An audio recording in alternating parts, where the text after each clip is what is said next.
They do, but you need to ask Chad to get it out. I think they. Yeah, I mean, I even see it back there, so they just have to get it out.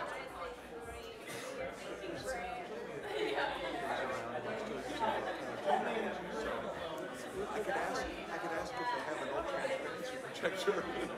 Even better. Yeah, just let Chad know that you want it, and they'll have it ready for you.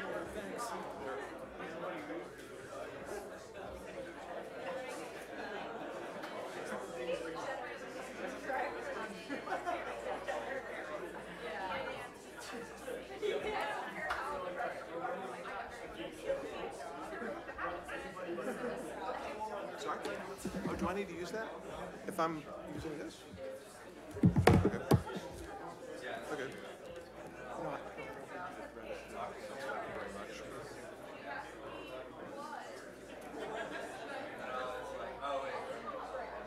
Let's see if I can get this right.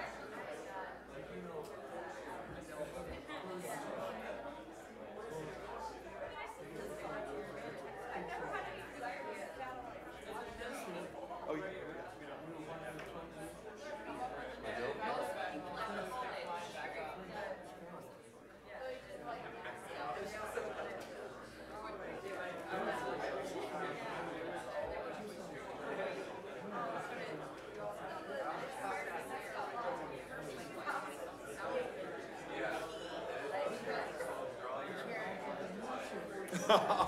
Very good. He was not amused. You've been spending too much on the court, haven't you?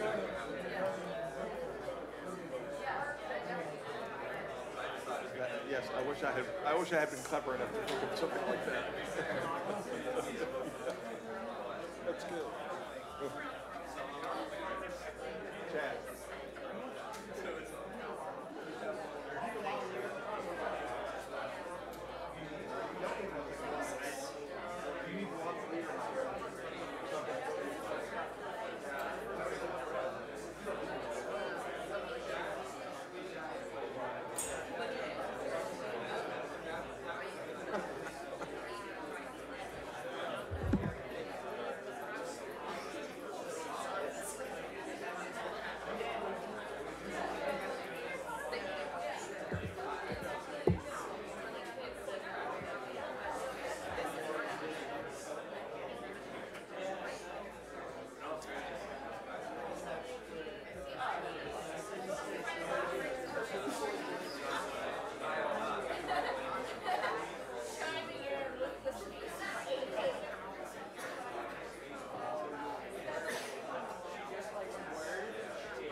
Is Joe over there?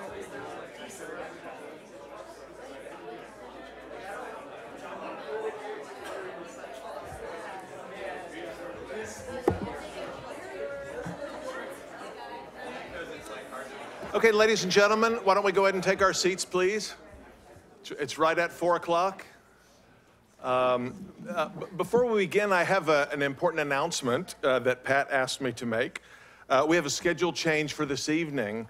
Apparently, Judge Napolitano, who you're all looking forward to meeting tonight, has had a flight delay, which, given his frequent criticism of the Transportation Security Administration, cannot possibly be a coincidence.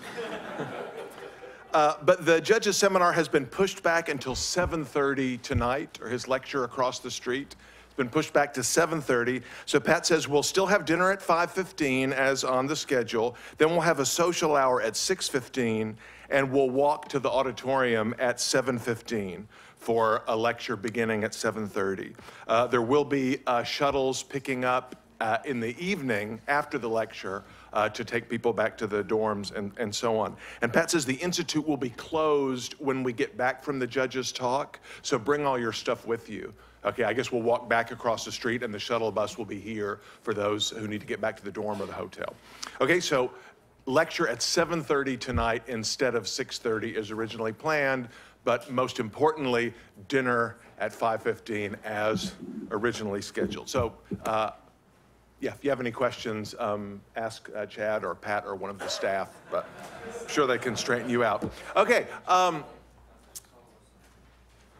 in the summer of 1988, I think it was July of 1988, I was about the age of many of you, and I attended my first Mises Institute conference.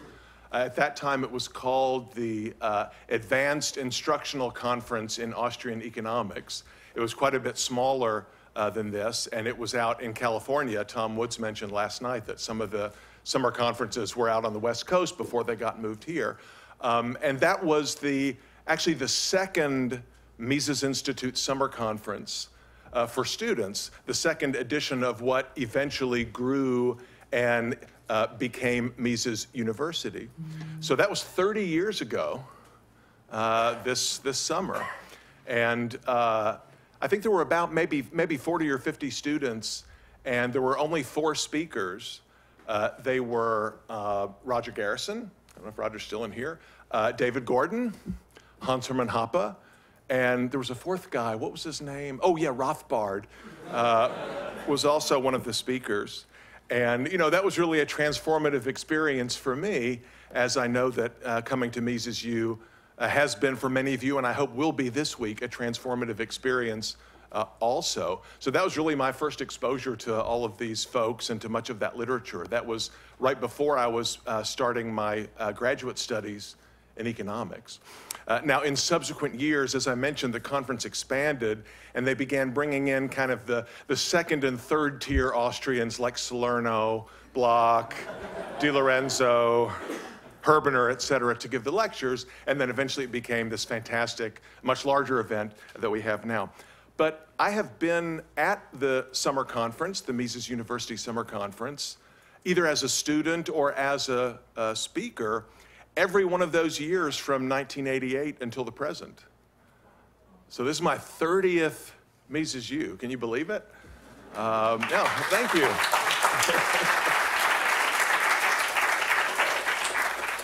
You know, after listening to all the lectures and doing all the reading and participating in all these discussions over those 30 years, I still don't think I'm quite ready to take the oral exam. Maybe this year I'll try the written part, but I don't know. What I want to speak to you about this afternoon as we close the first full day, at least the part before dinner, is entrepreneurship. Many of the previous speakers have referred to the role of the entrepreneur in this or that aspect of the market economy. Obviously, entrepreneurship is a central theme in the Austrian tradition, and as we'll see, the entrepreneur plays a critically important role in Mises' system and Rothbard's system, and in that of most members of the Austrian school.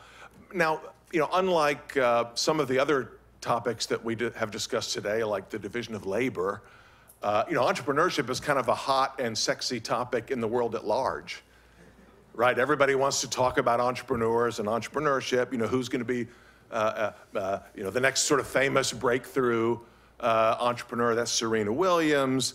You all probably have watched Shark Tank. There are lots of reality shows of this nature, right? Where, I mean, think about it. This is a TV show that lots of people enjoy, which is about business people pitching new products to sort of nasty and highly critical angel investors and venture capitalists.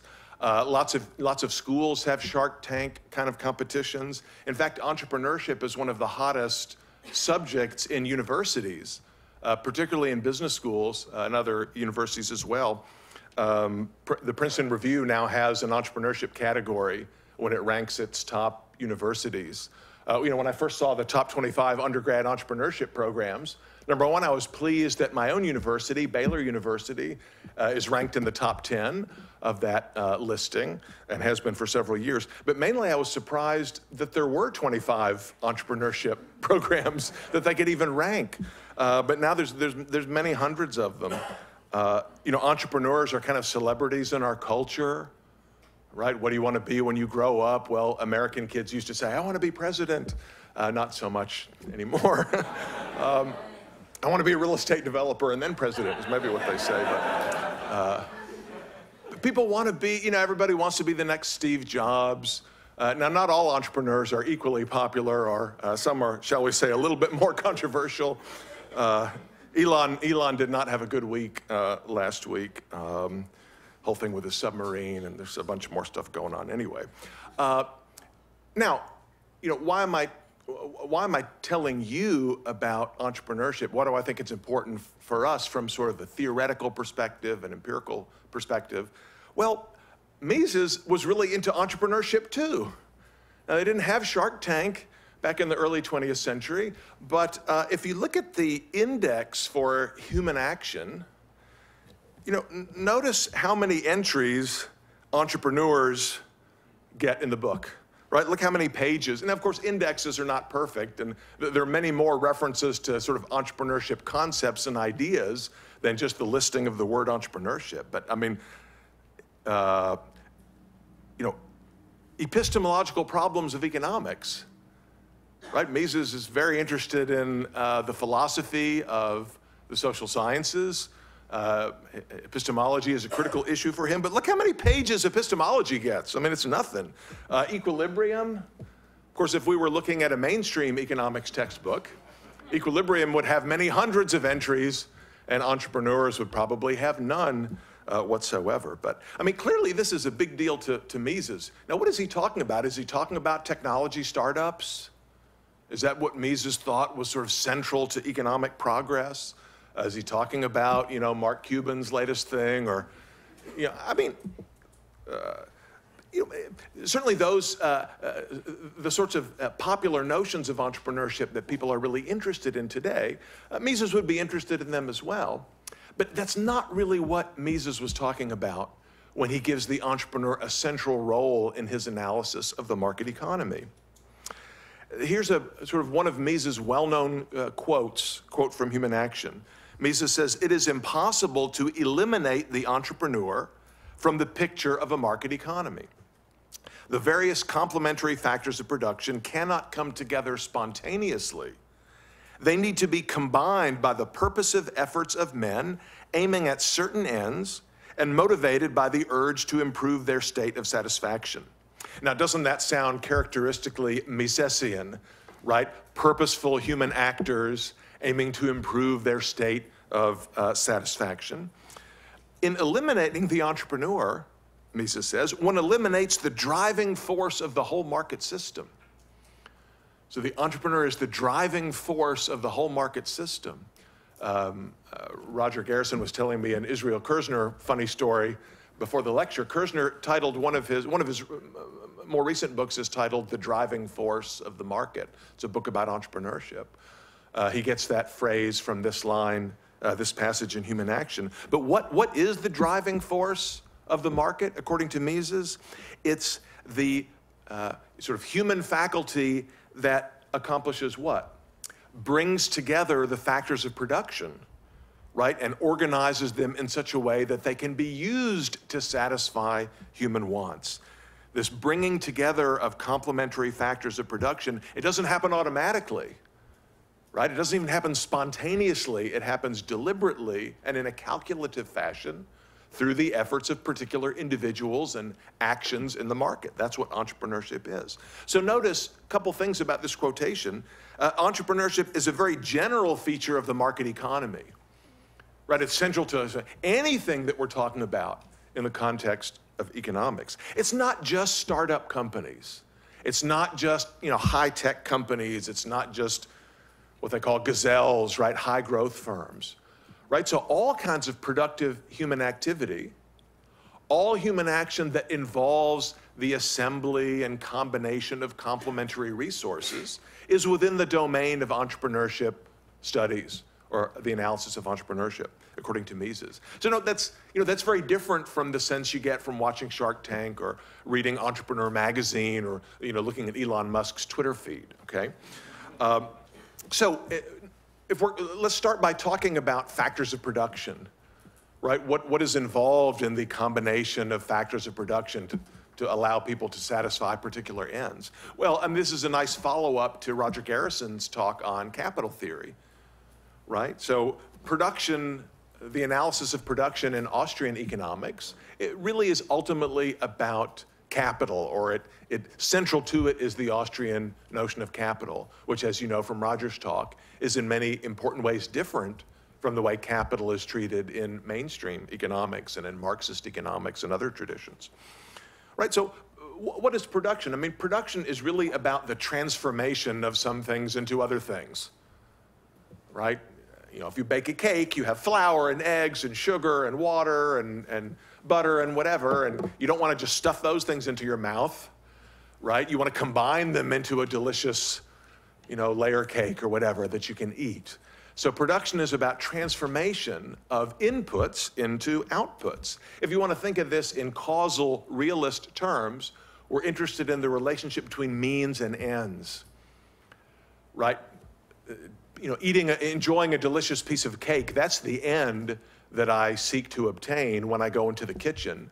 But there's not, a cake isn't just right there in front of me, and I can't just will it into existence by snapping my fingers or waving a magic wand, right? I've got to take the other ingredients and somehow combine them with energy and heat and labor and so forth to make the thing that I want. So we need to distinguish among different types of resources or goods and services, right? They're what the Austrians refer to as original factors of production, which include human labor and sort of nature-given resources, land, minerals, sunlight, wind, right? Things that are themselves not produced, but are given by nature and available for us to use.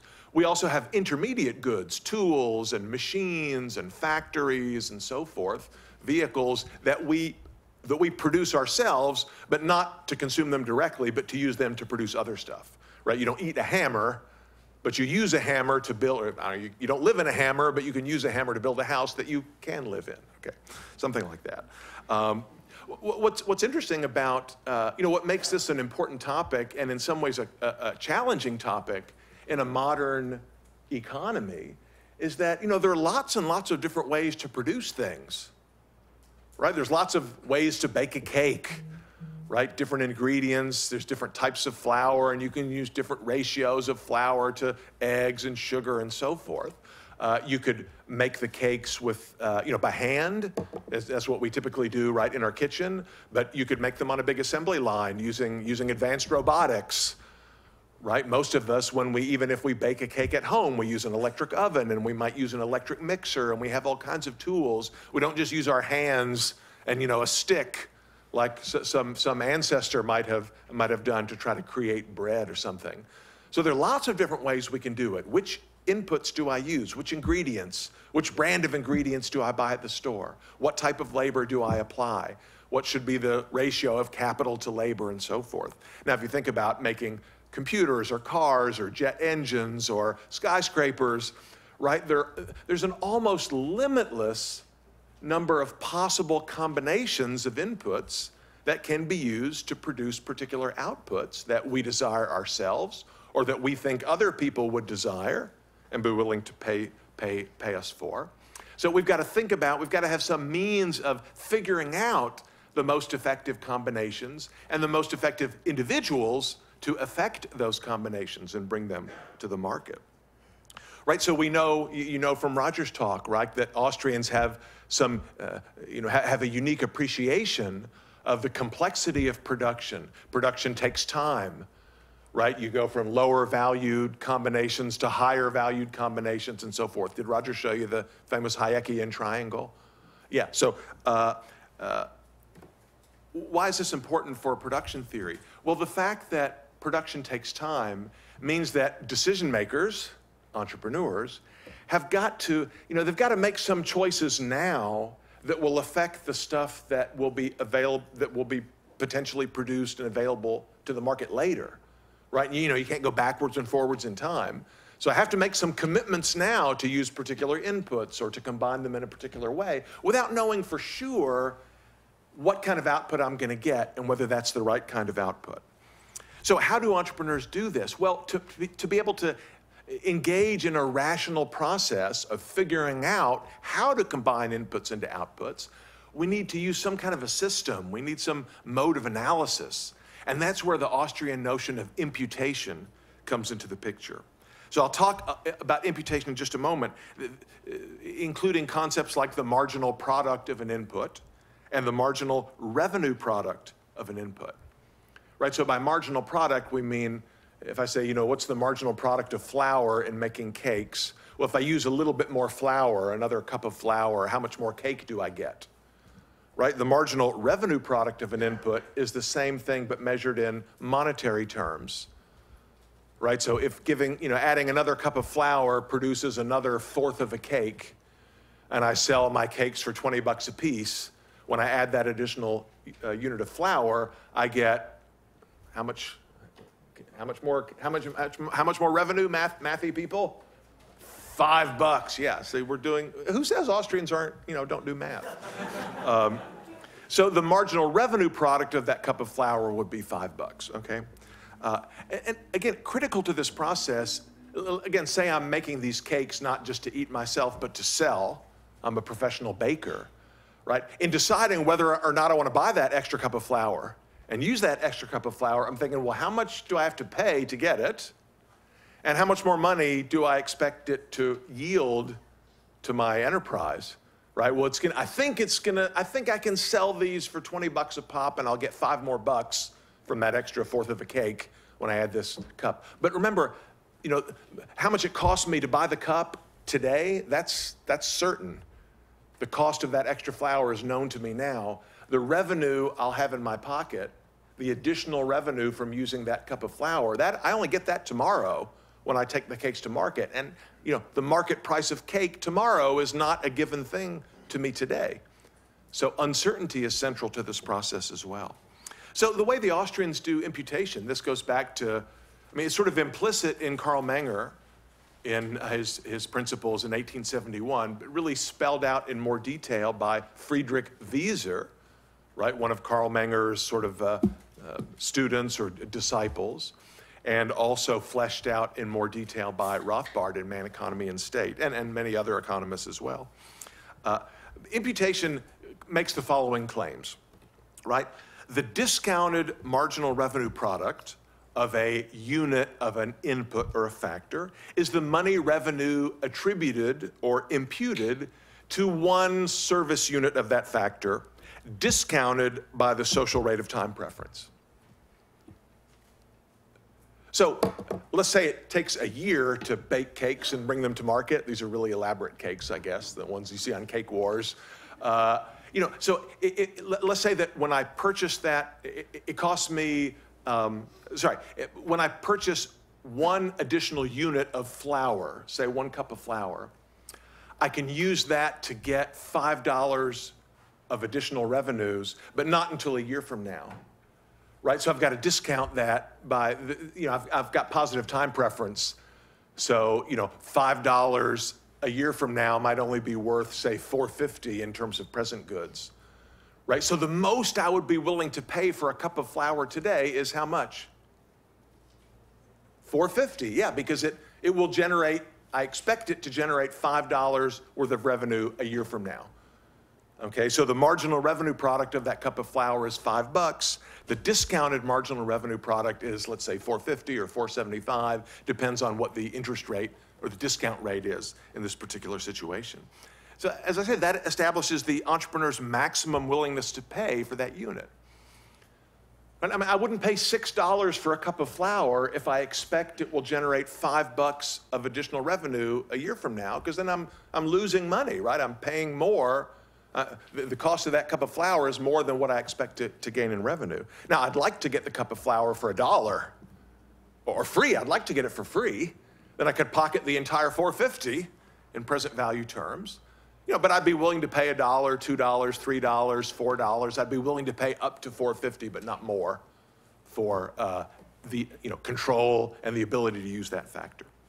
So you can imagine that now there's a lot of bakers, right? So if there's competition among entrepreneurs, and assume for the moment, everybody knows with certainty that you can sell a cake for 20 bucks, and so the additional cake is worth $5. Let's say we all know that for sure, if we assume away uncertainty, then we would imagine that the market price of that cup of flour is going to end up being about $4.50, right? I mean, if cups of flour are being sold on the market for $3.50, we would imagine that lots of people will realize, oh, I can buy that at $3.50 and transform it into something that puts another $5 into my pocket, even with discounting. That's a great, that's a great arbitrage opportunity.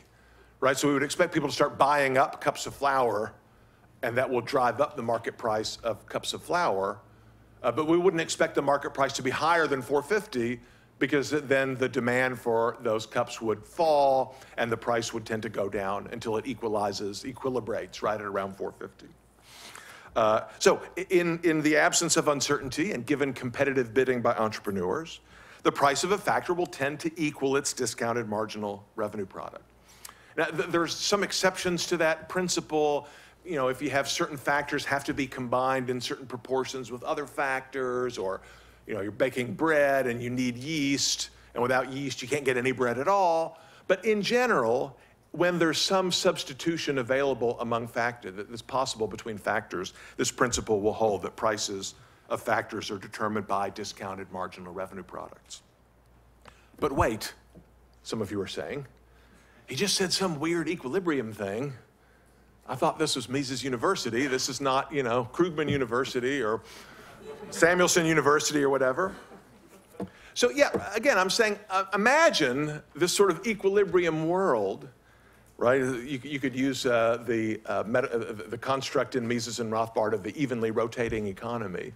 So think of a kind of a long-run equilibrium state where all factors of production exactly equal their discounted marginal revenue products. What kinds of incomes will be available, will exist in that world? Well, anybody who owns a factor, that factor could be flour, it could be land, it could be human labor, right? So any wage earner will get a payment equal to the discounted marginal revenue product of that factor service. People who sort of own and operate firms, they're going to get some kind of return as well, like an opportunity wage, right? Rothbard calls it an implicit wage, because they have to have something left over in their pocket to prevent them from selling the firm and going to work for somebody else, selling their labor to someone else.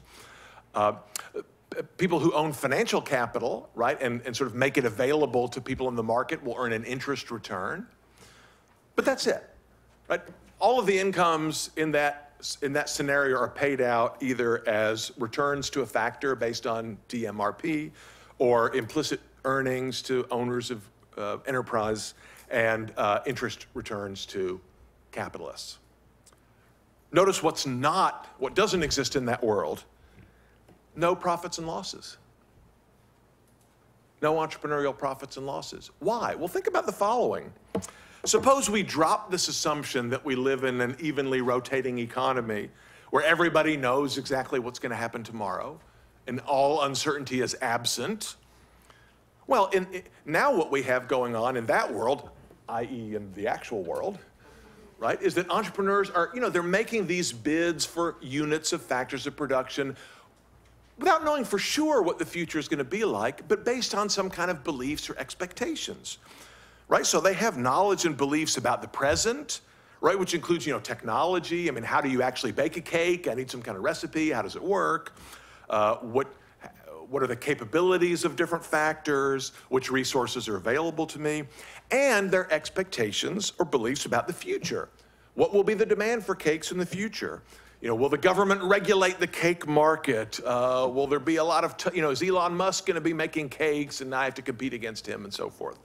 Okay, so based on those beliefs and expectations, they make their bids in the factor market. And guess what? Some of them are going to get it wrong, right? Some of them will pay for units of factors, amounts that we will later find out are more than what the DMRP was revealed to be, right? What will happen to those entrepreneurs? They'll earn losses, right? Entrepreneurs who are relatively good at this and who correctly anticipate future states of the world, right, will be able to acquire factors of production at prices below what the DMRPs will eventually be revealed to be. So in the real world, you get profit and loss. You get entrepreneurial profit and loss, right? And profit and loss comes from the differential abilities of entrepreneurs to anticipate future conditions. Okay, differences in knowledge, belief, expectations among entrepreneurs is what gives rise to entrepreneurial profit and loss. In fact, Mises puts it this way, right? The term entrepreneur as used by economic theory means acting man exclusively seen from the aspect of the uncertainty inherent in every action. So what is entrepreneurship in kind of the most broad or general sense? Bearing uncertainty, right? Acting in a world where we really don't know what tomorrow is going to be like, and taking responsibility for buying and selling resources and combining them and so forth without knowing for sure how things are going to work out. Now notice, we're talking about genuine uncertainty. So this is not casino gambling. It's not probabilistic risk. You call it Knightian uncertainty, or what Mises, following his important contributions of his younger brother, Richard von Mises, called case probability as opposed to class probability. So in this sense, sort of all human action is kind of entrepreneurial, because we don't know for sure if the returns are going to be greater or less than what we had to, the expenditures we had to make to get those returns. But, it might be useful, I find it useful to think about entrepreneurship in kind of a narrower commercial sense, right? Which is the act of combining and recombining productive factors in pursuit of money, profit. Yeah, I mean, you can say, I tried to bake a cake at home and it didn't work out. You see, some of you see those Pinterest fails. My cake was a disaster. Okay, I earned some psychological loss. But really, we're more interested in the commercial baker, right, who ended up paying more for factors of production than what the baker earned in money revenues. That's the kind of loss we would be concerned about. There's a great quote from the Austrian economist Ludwig Lachmann in his book on capital theory. He says, "We are living in a world of unexpected change, i.e. a world of uncertainty. Hence, capital combinations or resource combinations will be ever changing, will be dissolved and reformed. In this activity, we find the real function of the entrepreneur." So the real function of the entrepreneur is this continual combination and recombination of factors of production under conditions of uncertainty. Okay? Now, in order to do this, entrepreneurs need a world of money, they need a world of money prices, and in order to get those, you need markets and private property. So Joe Salerno will talk about that in his lecture tomorrow on calculation. There's another way you can sort of conceptualize this. I like to use the term judgment, which is a term that is used both by Mises and also by Frank Knight, as a way of understanding this notion of decision-making under conditions of uncertainty. Think of judgment this way. Judgment is decision-making under uncertainty, in the absence of a formal model or a formal decision rule. So I don't have a probability distribution where I can just calculate the expected value. Rather, I rely on what we might call intuition or gut feeling, or the Germans have a great word for this, Verstehen, which is usually translated into English as understanding, but it's really a very, kind of a deep sort of understanding. Let me quote from Mises. "The real entrepreneur is a speculator, a man eager to utilize his opinion about the future structure of the market for business operations promising profits. This specific anticipative understanding of the conditions of the uncertain future defies any rules and systematization." Okay, so there's no equation that the entrepreneur can use to tell him how to act in conditions of uncertainty. And this judgment, this specific anticipative understanding can be neither taught nor learned, except in this lecture right now. He says, "The entrepreneur sees the past and the present as other people do, but he judges the future in a different way." Okay? So notice that, in order to judge in this sense, it's not just sort of an intellectual exercise, right? It's the act of actually taking stuff and combining it into other stuff. And to take possession of this stuff, you have to own it. Right? So there's a connection between judgment and ownership, or what Mises referred to as the capitalist entrepreneur. And I've got a long discussion of this in a book that I co-published, co-authored in 2012 called Organizing Entrepreneurial Judgment, which has a lot more details about this, and I'll come back to the ownership point in just a moment. So what then do we mean by sort of the entrepreneurial market process? That's a term that you hear often in the Austrian literature. Some people like to talk about, we're about this, not equilibrium, but the market process, et cetera. What do we mean by the market process? Well, in his short essay, Profit and Loss, which I highly recommend on the subject of entrepreneurship, Mises, he says the following: "If entrepreneurs fail to produce in the cheapest and best possible way those commodities which the consumers are asking for most urgently, they suffer losses, right, and are finally eliminated from their entrepreneurial position. Other men who know better how to serve the consumers replace them." Right, so what Mises has in mind by the market process, it's not some kind of convergence to equilibrium. It's the constant day-to-day competition among entrepreneurs for judging future market conditions, right? So notice that, government agencies and nonprofits don't go away. Government agencies don't go away when they fail to anticipate future market conditions and get replaced by those who are better able to do so. But also nonprofit firms have a hard time doing this because they don't sell their goods and services on the market. And notice that, some economists or mainstream economists, political scientists will say something like, what's great about the market is it's like democracy. One company succeeds and, iPhones are very successful and, flip phones are no longer available on the market very much, right? So it's like the consumers have voted that they like touchscreen, all touchscreen smart devices better than, old flip phones that you could drop from 100 meters and they would still work when you pick them up, right? Isn't that great? It's like people are voting for what kind of products they want. Well, I mean, actually, a better way, it would be more correct to say, voting in elections is almost as good as the market, right? Because markets are not winner take all. I mean, lots of different preferences can be satisfied on the market. It's not one person, one vote, which is even better, right? You participate in the market to the extent that you care and to the extent that you're willing to put resources on the line and so forth. I just recently noticed a passage in Rothbard's Man, Economy, and State that makes the same point about the market process, but I like the way Rothbard phrases it. He says, "Of course, we should not be too hard on the bumbling loser." It's the entrepreneur who failed to anticipate future prices, right? He receives his penalty in the form of losses.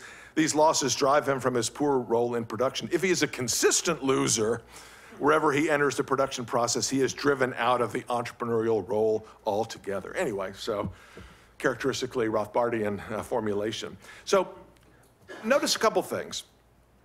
There's nothing in Mises' formulation, as we've described it so far, that refers specifically to things like the following, charisma and creativity and leadership skill. So yeah, I mean, it's true that, Steve Jobs had a lot of charisma. Apparently he was also a real jerk, a real blankety-blank hole to many of the people around him. But yeah, I mean, lots of successful business people have these kinds of personal characteristics, but that's not part of the definition of being an entrepreneur in Mises' sense. That's not necessary to the entrepreneurial role, right? Entrepreneurship in Mises' sense it's not small business management, right? Nor is it starting a new company per se. I mean, managing a small business, owning and operating a small business is entrepreneurial, but that's not the only thing that's entrepreneurial. All kinds of productive activities are entrepreneurial in the sense that we've described. Yes, starting a new company is an entrepreneurial act, but operating an existing company is also an entrepreneurial act. Shutting down a company is an entrepreneurial act. Restructuring a company is an entrepreneurial act, and so forth. I got into a little Twitter spat with, actually, a good friend of mine, Aya Leiponen, is a professor at Cornell. She's an innovation scholar, and she was saying that, well, we don't need to be studying entrepreneurship because what we really care about is innovation. And so, why do we care about startup companies? If they're innovative, great. If they're not innovative, who cares? So entrepreneurship should really be a subcategory of innovation. And of course, the problem is what she means by entrepreneurship is startups, right? And yeah, I mean, it's true that I would not devote all of my efforts and energies to studying startups. I mean, startups are great. Startups are very important, but entrepreneurship is not exclusively the study of startups. If it were, then I would agree that, yeah, maybe we care about startups only to the extent that they help us to, they perform other functions, right? But entrepreneurship is not, in Mises' sense, it's not the study of startups.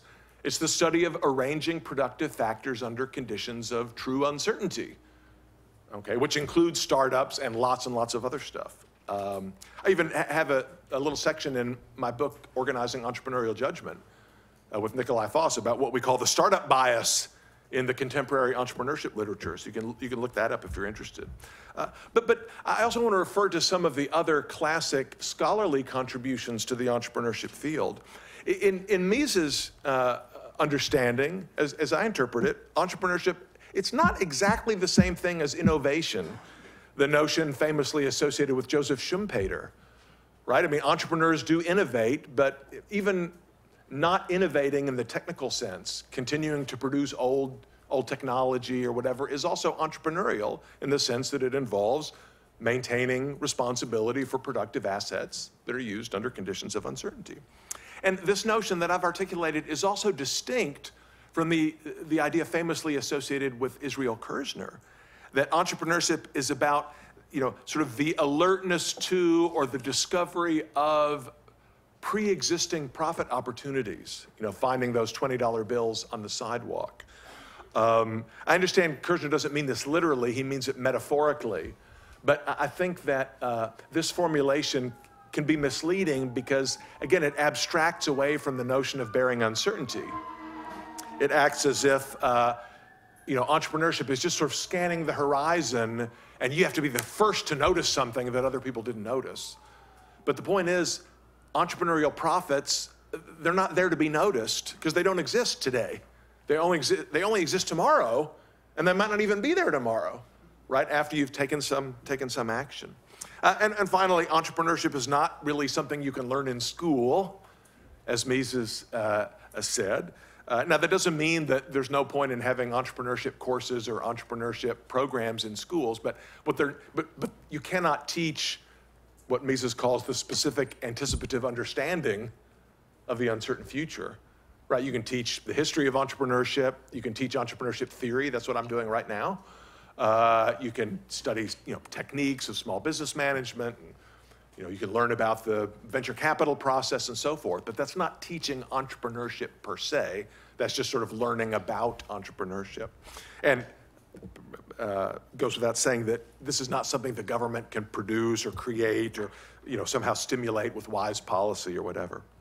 Now, having distinguished between the sort of theoretical notion of entrepreneurship that you get in most of the Austrian tradition from kind of the popular notion, I should point out that Mises does discuss the kind of popular conception of the entrepreneur as well. But he talks in Human Action about a special category of entrepreneur, a special class of entrepreneur. He says the following: economics also calls entrepreneurs those who are especially eager to profit from adjusting production to unexpected changes in conditions. Those who have more initiative, more venturesomeness, and a quicker eye than the crowd. The pushing and promoting pioneers of economic improvement. So, people like Bill Gates or Steve Jobs or, pick your favorite, John D. Rockefeller or, James Watt or whatever. Pick your favorite inventor, entrepreneur, industrialist of history. But Mises says, it's confusing to use the word entrepreneur for these people because this is a kind of historically contingent, like a Weberian ideal type, not a precise theoretical category. And Mises says, let's use a different word. Let's use the word promoter to describe these people. And so we sometimes talk in Austrian circles about promoters or entrepreneur promoters, but the term didn't really take off, right, in the literature at large. So again, these are real world flesh and blood individuals who have these particular characteristics. They invest a lot, they're movers and shakers. They are good at recognizing, potential ways to make money, and they're very creative and so forth. But again, this is not a theoretical construct, but this kind of loosely defined, historically contingent one. Let me conclude by talking about one final point about ownership, which is a point that I made before. In my understanding of what it means to act entrepreneurially within in an Austrian sense, one has to own stuff, right? To exercise judgment over the deployment of productive resources, the entrepreneur has to own, right? So we can sit around here, you can come to my office hours in the next session and we can sit around the table and discuss all kinds of cool business ideas or whatever, but then it's 5:15 and we go down to dinner. I would say no actual entrepreneurship took place. We just had a fun conversation, or it was like a role-playing thing, or we played a game or whatever. Entrepreneurship doesn't actually begin until real productive resources are invested, are committed to particular lines of production, and the Hayekian triangle flares out. Okay, that's when entrepreneurship begins. A great line from Frank Knight's book, Risk, Uncertainty, and Profit. He says, ownership under uncertainty means an exercise of ultimate responsibility, which in its nature can be neither insured nor capitalized nor salaried.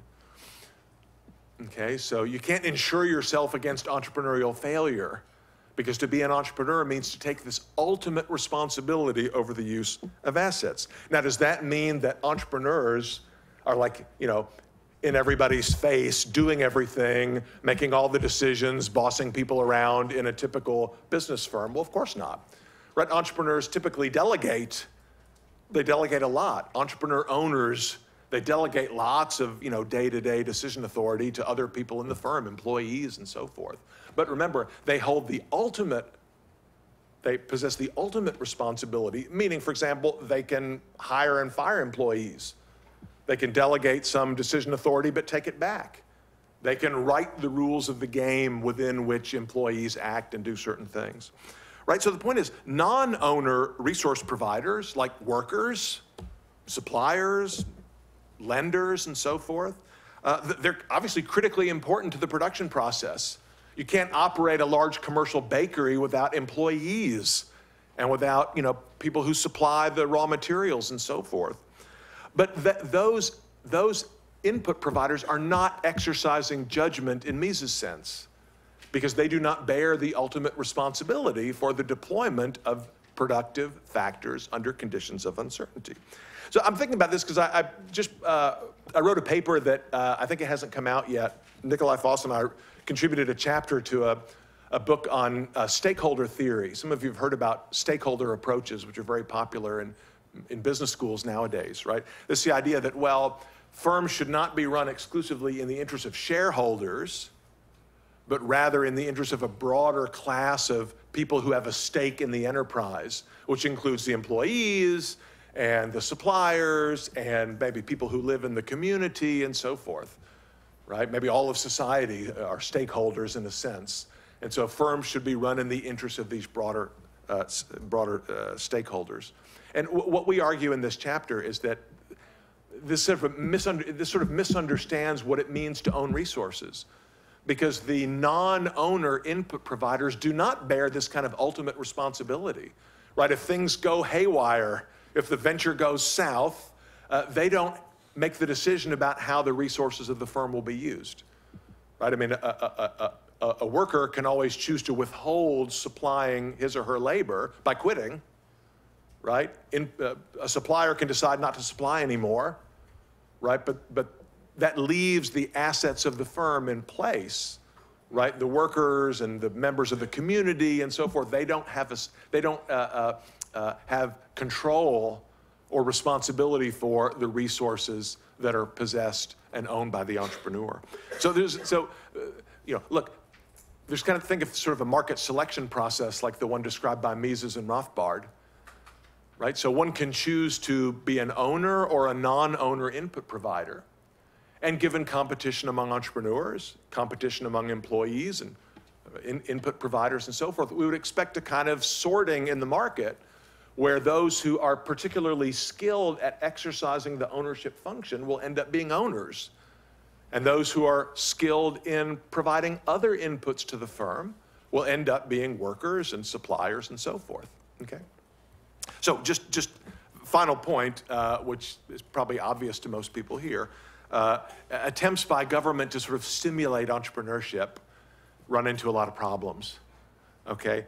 So lots of kinds of government intervention indeed are harmful to entrepreneurs. You know, the business cycle, credit expansion and so forth makes it harder for entrepreneurs to perform economic calculation in figuring out what to do. You know, government policies that bail out failing firms and provide subsidies to other politically connected firms and so forth obviously hinder the market process of selection among entrepreneurs. You know, government-funded training programs and incubators and accelerators and R&D subsidies and so forth, really basically just like other kinds of government intervention in the market, they direct resources to the wrong places, in the wrong directions, right? Rather than letting the market be responsible for resource allocation. So people, I get asked sometimes giving talks about this kind of stuff, well, what's the best government policy for entrepreneurs? What should government do to help entrepreneurs? Well, I mean, the answer is not mess it up, right? I mean, get out of the way and don't mess up what entrepreneurs are trying to do. So a society that has stable money and secure property rights and economic freedom, that's the environment within which entrepreneurship can flourish. Thanks very much.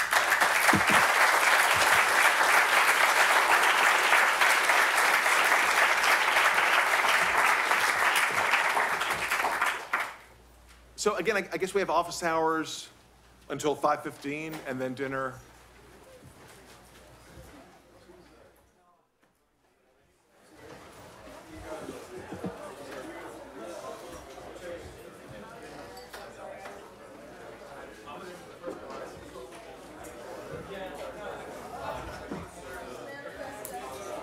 Hi there. How's it going? Quick question. The concept of primary entrepreneur in the process. I think that's what Mises, that was like Mises' what he was going to do. Yeah. And sort of that's the way that I read it between the other side of the Right. To what degree does effective control of resources that the CEO has a firm or I don't know, to what degree can entrepreneurs be delegated or at least maybe the capacity of for a manager to at least control his own capital, like what he's providing to the Well, I mean, it's a good question. I mean, there are limits to what you can delegate. This is the point. You can't delegate literally everything because then you wouldn't be owning, right? So, in other words, if I own this glass, I can say, here you go, drink as much as you want. But I might change my mind later and take it back. Right? I say, oh, you can use it Monday, Wednesday, Friday. I use it Tuesday, Thursday, Saturday. We take turns on Sunday. But I can, that's my rule. Yeah, it's my rule, and I can change it and so forth. Now,